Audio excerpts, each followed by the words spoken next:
Hello students, my name is Rishabh Agnihotri and I again welcome you all to the class of accountancy. Children, in last video we started discussing about introduction to accounting, which is the first and foremost chapter of accounting. Children, in this video we are going to talk about functions of accounting. अब functions of accounting क्या होते हैं इसके बारे में जानते हैं. आइए इसको स्टेप वाइज समझने की कोशिश करते हैं, क्योंकि जो स्टेप्स हैं हमारी बुक्स में जो दिए हैं इनका मतलब क्या है इनको समझते हैं. तो देखिए, सबसे पहला है आइडेंटिफिकेशन. Identification of what? तो आइडेंटिफाई करना किस चीज को कि ट्रांजैक्शन रिकॉर्ड करने योग्य है या नहीं. ये रिकॉर्ड करने योग्य है ये या नहीं, ये कैसे पता चलता है? तो एक शर्त है कि जितने फाइनेंशियल ट्रांजैक्शंस होंगे, या हम कहें अगर सरल भाषा में तो ऐसे ट्रांजैक्शंस जो मॉनेटरी टर्म्स में एक्सप्रेस किए जा सकें. The transactions which can be expressed in monetary terms, they are supposed to be recorded in the books of accounts. तो यहां पर भी हम किन ट्रांजैक्शंस की बात करेंगे, किन ट्रांजैक्शंस को आइडेंटिफाई करेंगे? जो फाइनेंशियल ट्रांजैक्शन हो, फाइनेंशियल नेचर के हो और मॉनेटरी टर्म्स में हम जिनकी वैल्यू एक्सप्रेस कर सकें. सर इसका कोई एग्जांपल है? हाँ बिल्कुल है. मैं अगर कहूं कि मैं बाजार से कुछ पोटैटोज लाया हूं, तो ये फाइनेंशियल नेचर का नहीं है, मॉनेटरी टर्म्स में एक्सप्रेस नहीं कर सकते जब तक उसकी कीमत ना हो. यानी अगर मैं 20 रुपीज पर केजी पोटैटोज लाया हूं मार्केट से, now it can be said that it is और it can be expressed in monetary terms. ये कहा जा सकता है कि अब ये ट्रांजैक्शन मॉनेटरी टर्म्स में एक्सप्रेस करने योग्य है.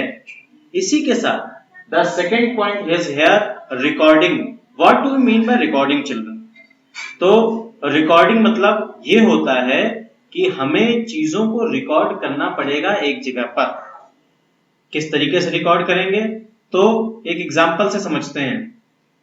Mister B, who is my one of the customer of my shop, and I am what? I am a shopkeeper. So Mr. B has come to me and is asking for some goods. He wants to purchase some goods from me. आटा दाल चावल खरीदना चाहते हैं and he is not having money in his pocket. Now I am supposed to give him the goods on credit basis. उधार पे मैं उनको दूंगा, और जब मैं उधार पे उनको दूंगा गुड्स, तो वो गुड्स जो उन्होंने उधार पे लिए तो वो मेरे क्या बन जाएंगे? डेटर. और वो मुझे किसी निश्चित दिन पे या अपने हिसाब से जब उनके पास पैसे आ जाएंगे तब वो मुझे वापस कर देंगे. अब यहां पर हो सकता है कि आज वो कुछ गुड्स ले गए हों, कुछ दिनों बाद वापस आए, कुछ पैसे दें थोड़े से. अगर 1000 रुपीज के गुड्स ले गए हैं और वापस आए थोड़े दिनों में 500 रुपीज मुझे वापस दे दें. 500 तो अभी भी बाकी है ना, और कहते हैं कि 500 तो भैया मैंने आपको दे दिए और 1000 रुपीज के और गुड्स दे दीजिए या 2000 के और गुड्स दे दीजिए, ये भी पैसे मैं धीरे धीरे करके दूंगा. अब बताइए, अगर ऐसे इस तरीके से वो गुड्स लेते रहे तो मुझे डिफिकल्टी हो जाएगी अपने दिमाग में स्टोर करने में कि कितनी बार उन्होंने लिया या कितनी बार उन्होंने दिया, कब उन्होंने कैश दिया और कितना कैश दिया, और कब उन्होंने गुड्स लिए और कितने के गुड्स लिए. और सोचिए, when a shopkeeper is managing such customers, so only one customer is there who is taking on credit? No, definitely not. Many such customers are there for a shopkeeper. And how he needs to manage it? He needs to record all these transactions at one place. तो यहां पर record करना इसलिए जरूरी है to safeguard ourselves from mismanagement. हम कहीं धोखा ना खाएं, कहीं मिसयूज ना हो, हम देते रहे क्रेडिट पे और हमें पता ही नहीं. तो इसलिए हर चीज का रिकॉर्ड होना जरूरी है, इसीलिए रिकॉर्डिंग जरूरी है. So recording. Now classifying. Third point is classifying. What do we mean by classifying? तो अगर मिस्टर बी को मैं गुड्स दे रहा हूं तो गुड्स मेरे पास से घट रहे हैं. ऐसी हजारों कस्टमर्स आते हैं मेरे पास and I am providing goods to all of them. और उनको गुड्स देने के लिए मैं कहीं ना कहीं से परचेजेस भी करता हूंगा, मार्केट में जाता हूंगा, गुड्स परचेज करके लाता हूंगा, बाय करता हूंगा. Now when I am buying from the market and selling to my customers, the stock is continuously flowing inwards and going outwards. आ रहा है, जा रहा है. इसको कितना आया कितना गया कैसे मैनेज करेंगे? रिकॉर्डिंग करके। इसी के साथ कैश कितना आ रहा है कितना खर्च कर रहे हैं हम, ये कैसे जानेंगे? रिकॉर्डिंग करके। मिस्टर बी जैसे कस्टमर्स कितने हैं कितने नहीं हैं, ये सब कैसे जानेंगे? कौन कैश में दे रहा है कौन क्रेडिट में ले रहा है हमसे गुड्स, कैसे जानेंगे? रिकॉर्डिंग करके। लेकिन क्या सारी चीजों को एक जगह मिक्सअप कर सकते हैं हम? नहीं, इसके लिए हमें क्लासिफिकेशन करना जरूरी है, यानी कैश कितना आया कितना गया ये हम एक जगह रिकॉर्ड करेंगे, स्टॉक कितना कम हुआ कितना ज्यादा हुआ एक जगह रिकॉर्ड करेंगे, and the data about my customers my debtors I will B recording at one place. इस तरीके से क्लासिफिकेशंस करना जरूरी है, और अगर नहीं करेंगे तो this accounting will be very difficult for us. So to make accounting easier, we need to classify the transactions. Now coming to the next point, summarizing. Summarizing is none other than preparation of final accounts. हमारा एक ही motive होता है, हमारा एक ही लक्ष्य होता है कि हम समराइज स्टेटमेंट्स तक पहुंचे। वो समराइज स्टेटमेंट्स क्या होते हैं? Trial balance, trading and profit and loss account and balance sheet. Profit and loss account से हम जान पाते हैं कि हमारे बिजनेस को एंटिटी को कितना प्रॉफिट हुआ, और बैलेंस शीट से जान पाते हैं कि कितने एसेट्स और कितने लायबिलिटीज हमारी बिजनेस के पास हैं। इस तरीके से we can get a perfect picture of a business entity. अब बताइए ये समराइजेशन जरूरी है कि नहीं? साथ ही में हमारे पास ढेर सारे अकाउंट्स हैं, हम ये भी कह सकते हैं कि उन सारे ही अकाउंट्स का, उन सारे ही लेजर्स का एक समेशन पॉइंट या सम अप जो होता है, that is what the summarise statements. तो बताइए ये सारे समराइज स्टेटमेंट जरूरी है कि नहीं है? बिल्कुल हैं। और इसके साथ आ रहा है एनालिसिस एंड इंटरप्रिटेशन। एनालाइज करना।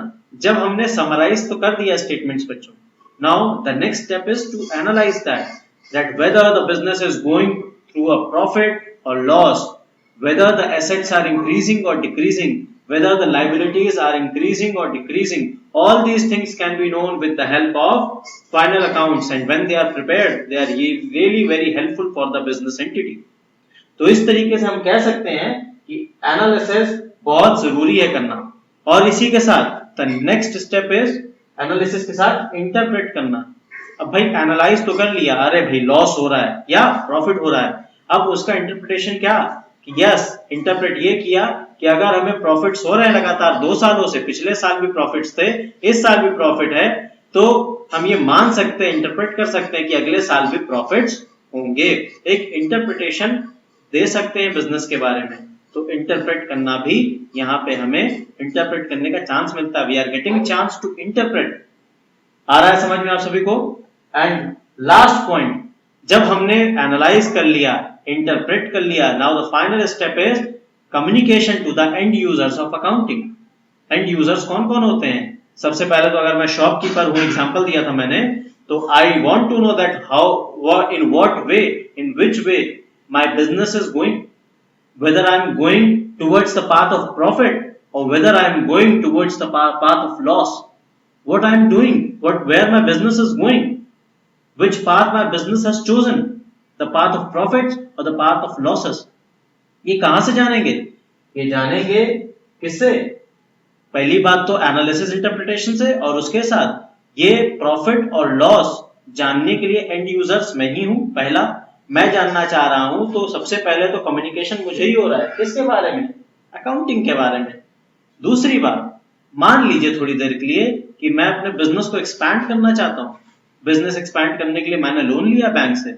Now the bank has given me loan और it will give me loan on what conditions? तो वो पहले एनालाइज करेंगे कि हमारी बैलेंस शीट्स कैसी हैं, क्या कंडीशंस हैं, कितनी लायबिलिटीज हैं, कितने एसेट्स हैं। अगर हमारे प्रॉफिट्स अच्छे खासे हैं और उन्हें लगेगा yes I will be able to repay the loan, then they will be providing me the loan. और अगर आपसे भी पूछा जाए, थोड़ी देर के लिए सोचिए कि आप किसी को लोन दीजिए या पैसे दीजिए कुछ उधार पे, और आपको पता है कि ये व्यक्ति मुझे कभी वापस नहीं करेगा, तो क्या आप उसको देंगे? I think so that you will never give such a person money who will not be returning you the money in the coming days or in the coming time. So where you are having or you can expect the person to pay back you the amount, there only you will be investing your money. In the same manner, many investors and many banks are there who are giving us loan. तो अब बताइए वो useful हुए कि नहीं हुए इस communication से, उनको मैं कम्युनिकेट करूंगा कि नहीं करूंगा अपने फाइनेंशियल ट्रांजैक्शंस के बारे में, उसी के थ्रू वो डिसीजंस लेंगे। इसी के साथ और भी बहुत सारे लोग होते हैं बच्चों जिनको कम्युनिकेशन करते हैं। For example share holders, debenture holders, हर कोई जानना चाहता है, यहाँ तक कि हमारे एम्प्लॉयज, हमारा मैनेजमेंट जानना चाहता है कि हम प्रॉफिट्स में जा रहे हैं कि लॉसेस में, बैलेंस शीट्स की क्या कंडीशन है। मेरे हिसाब से आप सभी को सारे पॉइंट्स क्लियर हुए होंगे। And if there is any doubt you can ask me through mail and you can give me और pass a comment, give a comment in the comment section. I will be happy to answer your doubts. And along with that, if you have liked this video, then subscribe it. Subscribe the channel and share this video with your friends too. Make them also get profit from this video. And along with this, again I'm telling, ये videos मैं आप ही के लिए बना रहा हूँ। मैं चाहता हूँ कि आप सब घर बैठे अकाउंट्स को बहुत अच्छे से ना सिर्फ सीखें बल्कि उसके मास्टर्स बन जाएं। So with this I end up my video. Like this video. Have a nice day. Thank you. Bye bye.